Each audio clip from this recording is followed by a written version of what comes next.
Hi guys, இந்த வீடியோவில் பக்ரீத்துக்கு பிரியாணி எப்படி செய்யலான்னு வாங்க வீடியோக்குள்ளே போகலாம். நாங்கள் இப்போது 25 பேருக்கு பிரியாணி செய்ய போகிறோம். ரீஃபைண்ட் ஆயில் சேர்த்துக்கலாம். ரீஃபைண்ட் ஆயில் காஞ்சதும் நறுக்கி வச்சுருந்து பெரிய வெங்காயம் சேர்த்து நல்லா மிக்ஸ் பண்ணி விட்டுக்கோங்க. வெங்காயம் நல்லா வதங்குற வரைக்கும் மிக்ஸ் பண்ணுங்கள். அப்போ தான் பிரியாணிக்கு நல்ல கலர் கொடுக்கும். இது கரெக்டான கன்சிஸ்டன்சி. இந்த நேரத்தில் நம்ம வெட்டி வச்சுருந்த தக்காளி சேர்த்துக்கலாம். மிக்ஸ் பண்ணுங்கள். கூடவே இஞ்சி அரைச்சி வச்சுருக்கேன், அதையும் சேர்த்துக்கலாம். அதே மாதிரி பூண்டு அரைச்சி வச்சுருக்கேன், அதையும் சேர்த்துக்கோங்க. சின்ன வெங்காய பேஸ்ட்டும் சேர்த்துக்கோங்க. இப்போ எல்லாத்தையும் சேர்த்து நல்லா வதக்கி விடுங்க. இந்த ஸ்டேஜில் மிளகாய் தூள் மல்லித்தூள் சேர்த்துக்கோங்க. எல்லாத்தையும் நல்லா மிக்ஸ் பண்ணிவிட்டு பச்சை மிளகாய் சேர்த்துக்கோங்க. கூடவே புதினா கொத்தமல்லி சேர்த்து மிக்ஸ் பண்ணி விடுங்க.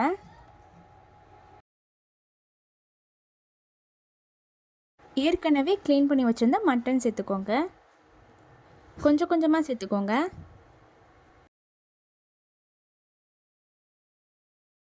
மிக்ஸ் பண்ணி விடுங்க. இந்த ஸ்டேஜில் உப்பு சேர்த்துக்கோங்க. கல்லுப்பு சேர்த்துக்கிறேன். அப்புறம் தயிர் சேர்த்துக்கலாம். இப்போ எல்லாத்தையும் சேர்த்து நல்லா மிக்ஸ் பண்ணி விடுங்க. அடுத்து மட்டன் வேகிற அளவுக்கு தண்ணி சேர்த்துக்கோங்க.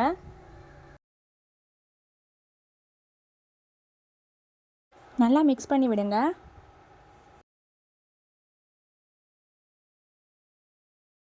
இப்போ மூடி போட்டு வேக வச்சுக்கோங்க. மூடி திறந்தாச்சு. இப்போ நல்லா மிக்ஸ் பண்ணி விடுங்க. இப்போ வெந்துருச்சான்னு செக் பண்ணி பார்ப்போம். பாதி தான் வெந்திருக்கு. இந்த ஸ்டேஜில் பட்டை கிராம் தூள் சேர்த்துக்கலாம். அகைன் நல்லா மிக்ஸ் பண்ணி விடுங்க. இப்போ மறுபடியும் மூடி கறியை வேக வச்சுக்கலாம். இப்போ எடுத்து பாருங்கள் வெந்துருச்சான்னு. பாருங்கள், சூப்பராக வெந்து வந்துருச்சு. நாங்கள் 4 கிலோ அரிசி எடுத்துருக்கோம். அதுக்கு தேவையான தண்ணி ஊற்றிக்கிறேன். நீங்கள் 1 டம்ளர் அரிசி யூஸ் பண்ணிங்கன்னா 1.5 டம்ளர் அளவுக்கு தண்ணி யூஸ் பண்ணிக்கோங்க. மூடி போட்டு கொதிக்க விட்டுக்கலாம். பாருங்கள், நல்லா கொதிச்சு வருது.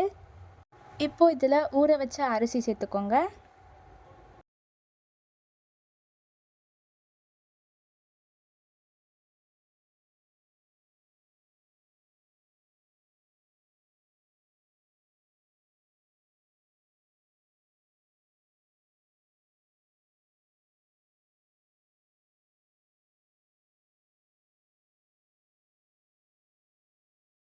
எல்லாம் ஊற வச்ச அரிசியை நம்ம சேர்த்துட்டோம்.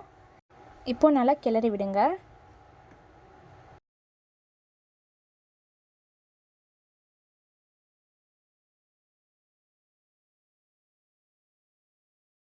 மறுபடியும் தயிர் சேர்த்துக்கோங்க. அப்போ தான் பிரியாணி நல்லா பஞ்சு போல் வரும்.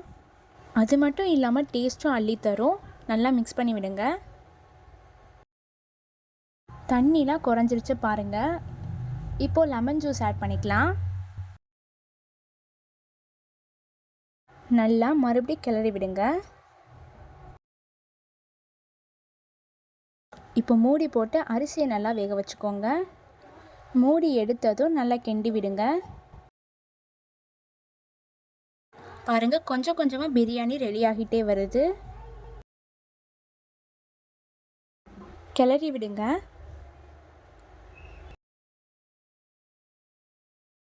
பாருங்கள், பிரியாணி அடிப்பிடிக்கவே இல்லை. மெதுவாக கிளறி விடுங்க.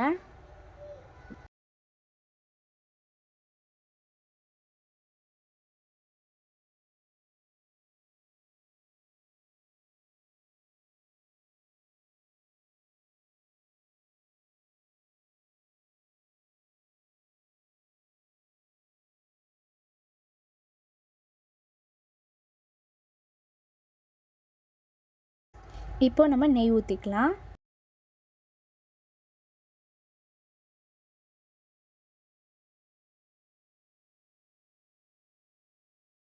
இப்போ மூடி போட்டு தம் விட்டுக்கலாம். மேலே கங்கு எடுத்து வச்சுக்கோங்க.